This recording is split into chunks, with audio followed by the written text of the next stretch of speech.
Y Sudán en África padece una guerra que para los ojos del mundo parece estar olvidada, a pesar de la grave crisis humanitaria que ocasiona en la población. En el mapa de hoy estaremos analizando el origen de este conflicto y su impacto geopolítico. Soy Aaron Romero. Comenzamos de inmediato.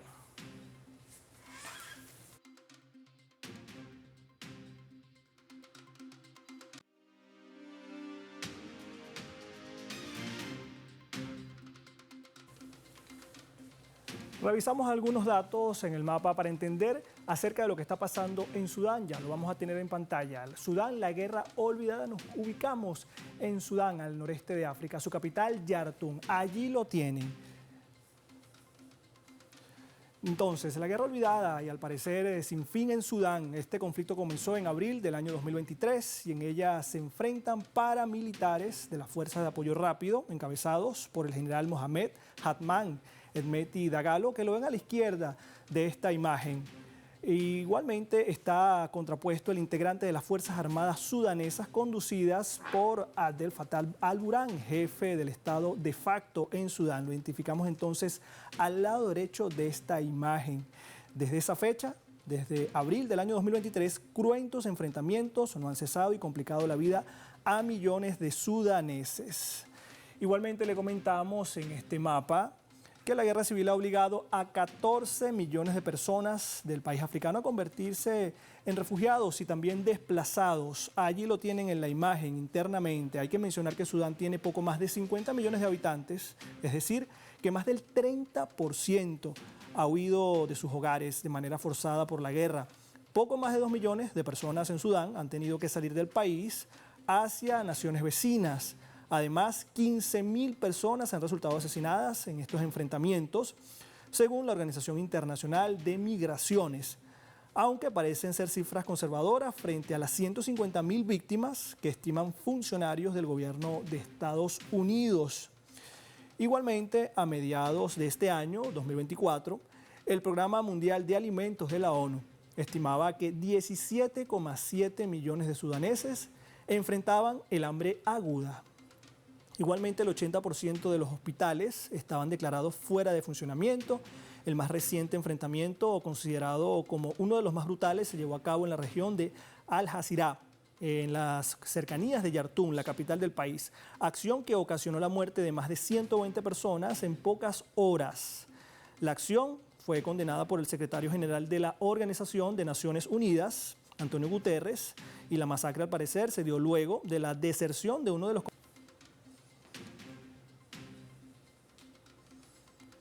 Y para analizar más sobre este tema, tenemos desde Argentina al historiador africanista Omer Freixas.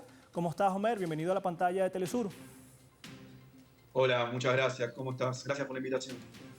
Omer, lo primero que queremos preguntarte, ¿cómo se llega a este momento de la historia de Sudán? Una guerra que tiene un impacto para este país, pero que casi no se habla.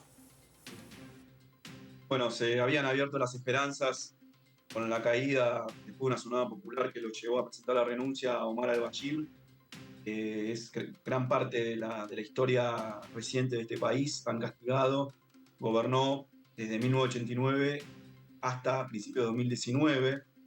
Ahí se constituyó, para ser breve, un gobierno militar de transición que fue como un reequilibrio de las antiguas fuerzas que en parte lo respaldaron. Por ejemplo, al-Burhan, también Hemeti, que lo nombraste en la introducción, pero entre estas fuerzas no se logró consensuar el equilibrio, y antes, en octubre de 2021, hubo un golpe de Estado, truncó la transición.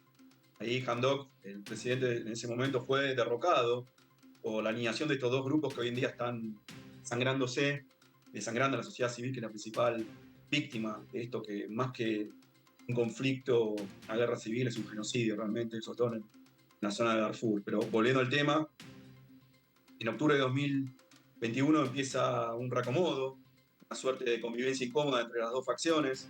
Es una facción paramilitar, las fuerzas de apoyo rápido que nombraste, que debería haberse acoplado al ejército de línea, las fuerzas oficiales sudanesas, fuerzas armadas sudanesas, por distintas fallas y desacuerdos previos. El líder, digamos, de transición, terminó declarando rebeldes tras la irrupción de lo que llamaríamos ya plenamente, a más de un año y medio, la guerra civil entre estas dos facciones. Cuentan con respaldos internacionales variopintos, pero me parece que esta guerra es un poco la continuación del genocidio de Darfur por otra vía, y esta vez por respaldo internacional. Homer, precisamente ahora que hablas de las fuerzas de apoyo rápido, ¿cómo se financian estas fuerzas de apoyo rápido y por qué no se terminaron también de incorporar a Sudán? Se sabe que las fuerzas de apoyo rápido tienen un gran respaldo, un actor principal, no es el único, pero podríamos puntualizar que son los Emiratos Árabes Unidos, o sea, Dubái, las está fomentando y respaldando. Acá hay una clásica puja por el poder, esta es la explicación más superficial tal vez, que está alentada por los recursos naturales. Podría en primer lugar poner el oro, pues más que nada el petróleo. El petróleo también quedó en gran parte en Sudán del Sur, cuando Sudán del Sur rompe con Sudán tras un plebiscito en julio de 2011, con lo cual la primacía es principalmente del oro. El oro de Darfur está en parte financiando el genocidio en Darfur y lo está llevando hasta el día de hoy, salvo con otro ropaje y con, bueno, en este caso, como decía antes, con respaldo internacional, porque el principal actor aliado de Hemeti es de Emiratos Árabes Unidos, es el gobierno de Emiratos Árabes Unidos. Tal vez lo que se dice es que Hemeti quiere imponer en la puja de poder un gobierno similar las monarquías del Golfo Pérsico. Eso habría que ver. Pero de todas formas, ya es una guerra civil. Recuérdense que esto lleva ya años de pausas, pero Sudán padeció dos guerras civiles, todavía unido, ¿no? Todavía sin la fuga, sin la pérdida desde el punto de vista sudanés del vecino Sudán del Sur, que también está bastante caliente, como toda la región, Etiopía, Libia, la vecina Chad tampoco está muy pacífica, que digamos, y buena parte de las migraciones han ido para allá. Pero principalmente también apareció el tema ruso, como se ha colado en otros contextos africanos, el Sahel, en el norte de Mozambique. Principalmente el apoyo a Burhan es Egipto, que es un gran aliado estratégico, más que nada por una rivalidad conjunta con Etiopía, otra potencia rival como Egipto, y Estados Unidos.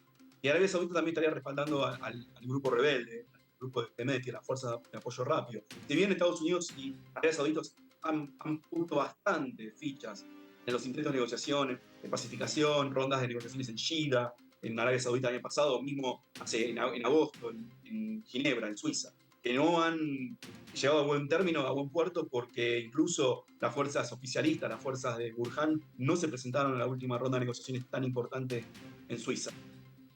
Homer, ¿crees que esta división en la que ha resultado Sudán, tanto Sudán como Sudán del Sur, como bien la refieres, es como un punto de apoyo para una regionalización de este tipo de conflicto para los países vecinos? Sí, es prácticamente, lo irónico es que Sudán del Sur ha recibido muchos llamadas migratorias de refugiados. Esto, en el informe al principio puntualizaba que son más de 2 millones de personas que se han ido del país. Lo irónico es que Sudán del Sur ya tenía sus propios flujos de refugiados a países vecinos. Muchos sursudaneses han vuelto a Sudán del Sur, víctimas de lo que está ocurriendo en Sudán. Y muchos sudaneses han migrado principalmente a Chad, que es el estado vecino al oeste, o al sur al Sudán del Sur. Con lo cual, esto, si sigue, y ya lleva más de un año y medio, el próximo 15 de octubre se cumplen nada más ni menos que 19 meses, y yo creo que va a llegar a los 2 años tranquilamente y lo va a superar porque no hay voluntad de las partes de llevar el camino a la paz. Y bueno, es un cóctel explosivo que estabiliza todo. Etiopía también ha salido de una guerra terrible en el norte de Tigray, pero también tiene sus conflictos latentes. La vecindad con Sudán es una bomba de tiempo. Más allá de problemas de Egipto, problemas de todos los vecinos, la guerra en Libia que no se resuelve más. O sea, el Cuerno de África está padeciendo, ha padecido de todos. Guías, inundaciones, plaga de langostas, la pandemia, los efectos de la guerra en Ucrania, etc. Es una zona complicadísima. O sea, te lo resumo en el dato cuantitativo. la mitad de la población sudanesa, que es casi, hablamos de unas 26 millones de personas, Sudán rosa los 50 millones, tiene hambre. O sea, y de esos el hambre es, una parte importante es hambre crítico, es hambre que si no come se muere. Homer, te voy a pedir que no te apartes de la pantalla de Telesur. Vamos a una breve pausa, pero vamos de inmediato con nuestra escala acá en la pantalla de Telesur. ¿Cómo no?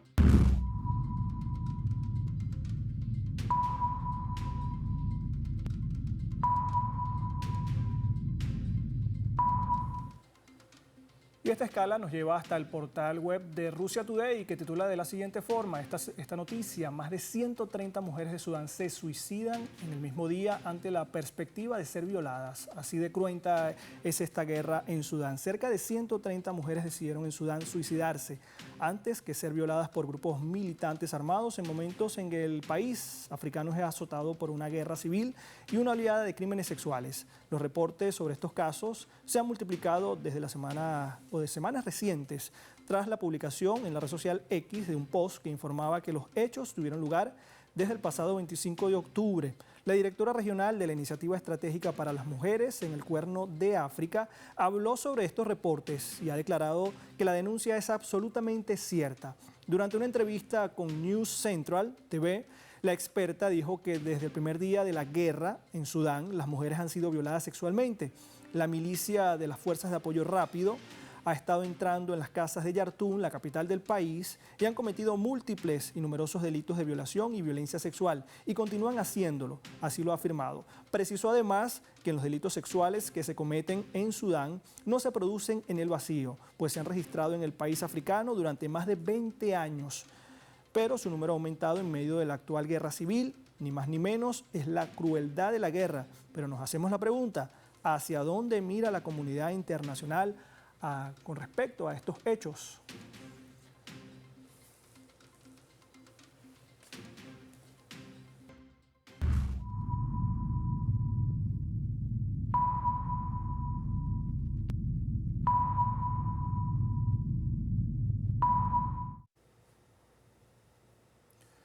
Sumamos de inmediato otro dato y se trata de la foto en el mapa. En nuestro día, bueno, vemos a los gobiernos de Burkina Faso, Malí, Níger en su primera cumbre de la Alianza de Estados del Sahel. Al otro lado también vemos al presidente de Francia, Emmanuel Macron, en su visita a Marruecos. Recordemos que estos tres países africanos abandonaron los organismos regionales vinculados a la injerencia francesa, todo esto para liberarse del colonialismo y de las estructuras económicas impuestas por la antigua potencia imperial europea. Con este duro golpe, París busca nuevos aliados en su visita a Rabat, calificada como un viaje de reconciliación entre comillas, que concretaron nuevos acuerdos que fomentan supuestamente el impulso multidimensional de las relaciones entre ambos estados. Además, reafirman el respaldo de Francia al reino en cuanto a la soberanía sobre el Sahara Occidental, región considerada una zona de inversiones para las empresas francesas.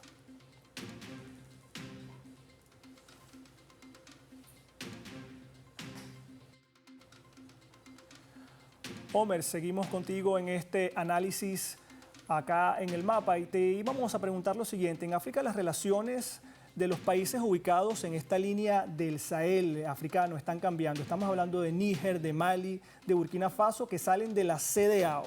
Sin embargo, vemos a un presidente francés, a Emmanuel Macron, acercarse a Marruecos. ¿Cómo, siendo también Sudán parte de esta línea del Sahel, puede contribuir a levantar su voz en contra de este neocolonialismo francés? Creo que es difícil porque Sudán tiene el desafío urgente de acabar con esta guerra civil, esta crisis humanitaria que es la peor del planeta. Estamos en el orden de las 14 millones de personas en poco más de un año y medio que se han visto obligadas a abandonar sus hogares, que primero tiene que, digamos, imprimir el foro doméstico para luego poder alzar. De todas formas, recuérdese que Sudán ha sido colonia británica, no de la órbita francesa. Si bien ha sido parte de este conjunto de estados que han sufrido una oleada de golpes de Estado desde 2020, Sudán no es la excepción, pero me parece que por ahí el tema de Francia es mucho más secundario en Sudán, pero sí central en los países que nombraste, en Burkina Faso, en Mali, en Níger, y viene Marruecos más al norte. De todas formas, yo creo que la comunidad internacional, hay que agregar esto, hay que poner urgente atención a lo que está pasando en Sudán. Es la peor crisis humanitaria del mundo hoy y lo poco que ha hecho fue primero evacuar a sus objetivos occidentales en general y luego conducir la vía de la negociación con sendos intentos que han estado miserablemente. Entonces, esto es la prioridad es evitar que Sudán entre en una prolongadísima guerra civil como ha tenido ya en el pasado. La primera empezó ni bien antes de la independencia, en 1955 hasta 1972, básicamente un norte y un sur, para decirlo muy simplemente, enfrentados por varios motivos, y después, si no fuera suficiente, 1983-2005. Repetimos la historia como farsa y tragedia. Esto que ya lleva más de un año y medio, ya no hay mucha duda de poder calificarlo como una tercera guerra civil, que realmente es un genocidio. Insisto, lo de Darfur es horrible y más que las fuerzas de acción rápida, apoyo rápido, controlan buena parte del territorio darfurí. No obstante, ambas fuerzas, las oficiales y las opositoras, están acusadas de cometer graves delitos de humanidad, muertes civiles, violaciones de mujeres, arrestos arbitrarios. O sea, hay que poner la mira en lo que está pasando en Sudán porque es tan grave como lo que está pasando en Gaza y es tan grave como lo que está pasando en Ucrania. Sí, Homer, fíjate, tú nos referías que en este país prácticamente está en disputa los recursos como por ejemplo el oro.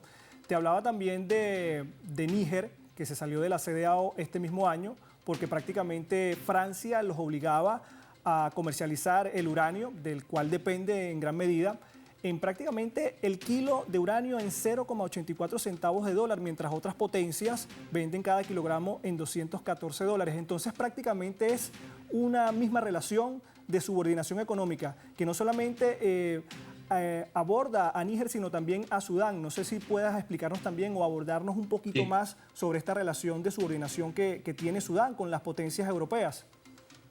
Sí, si bien el contexto es otro, esto podría sintetizarse en la llamada maldición de los recursos, en los cuales los países africanos deberían gozar, sus sociedades locales deberían gozar al máximo de los recursos disponibles, como, bueno, nombraste muy bien en Níger el uranio, que es uno de los principales productores, que básicamente parte sin Níger. Francia no tiene generación de electricidad en su territorio metropolitano y de alguna forma también esto se repite en Mali, Burkina Faso, que en otras cuestiones son importantes productores auríferos.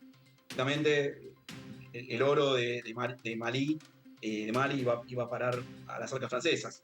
Pero esto está empezando a ser revisado porque, como dijiste, a principios de año, fines de comienzos de estos tres países rompieron con la ECOWAS, que es la sociedad económica de esos estados de África Occidental, dándole un claro espaldarazo principalmente a Francia, que es la ex colonia, pero que todavía emite la moneda. La moneda es única, son 15 países que la región usan el franco CFA. Sí, el oro es muy importante. Sudán es uno de los principales productores auríferos como Burkina y como Malí. Sin embargo, padecen la rapiña, no solo local, sino también internacional, pero eso está en revisión, por lo menos, en el Sahel, en estos tres estados. Hay que ver cómo sigue este proceso, porque las juntas que tomaron el poder también tuvieron golpe de Estado como en Sudán, en octubre de 21 que hablaba al comienzo, están dando un giro pragmático, ideológico, revolucionario, se adentran en conceptos revolucionarios, panafricanistas, antiimperialistas. Esto es un factor común de estas tres juntas que están haciendo causa común y que, bueno, fundaron la Alianza de los Estados del Sahel. O sea, el contexto Sudán es distinto, pero bueno, es una región, el Sahel, de punta a punta, ¿no? Del Atlántico hasta el Mar Rojo, una zona completamente volátil, donde se están dando procesos novedosos, pero donde hay mucho hambre, muerte y sufrimiento. Hay millones de personas hambriadas. Y esto los gobiernos, sea de una posición ideológica o de otra, no lo estarían atendiendo bien, completamente. Homer, te propongo revisar de inmediato nuestra leyenda acá en el mapa.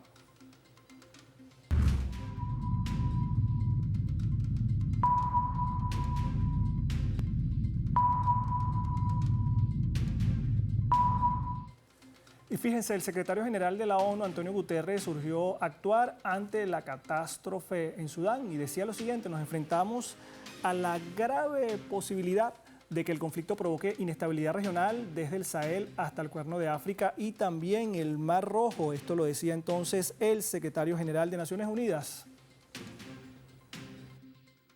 Sí, el problema es que la región ya es un caldo de...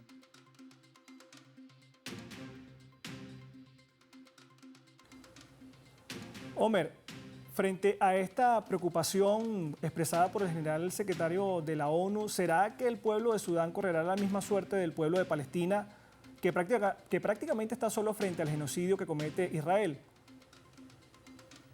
Puede ser. La cuestión de Palestina, la gravedad de lo visitado, que más de 40.000 muertos, corre bastante paralelo a lo que está aconteciendo con la población civil de Sudán, pero el tema es que no tiene ni un 20% lo de Sudán de la cobertura que puede tener Palestina, o también la guerra en el frente de Europa Oriental, Ucrania-Rusia. Esa me parece que es una diferencia que hay que saltar y que, bueno, yo no estaría siendo imprudente de llamar a esto un genocidio. Atento a lo que sucede en Darfur, que, como digo, es la continuación del genocidio en Darfur, que empezó en 2013, el primer genocidio del siglo XXI, más 500.000 muertos al menos, en Darfur, en la región oeste de Sudán. Tampoco un genocidio completamente invisibilizado y silenciado como esta guerra actual en Sudán. Homer Freixa, muchísimas gracias por acompañarnos para este análisis para el mapa. Será hasta la próxima. De inmediato revisamos la información de los vectores.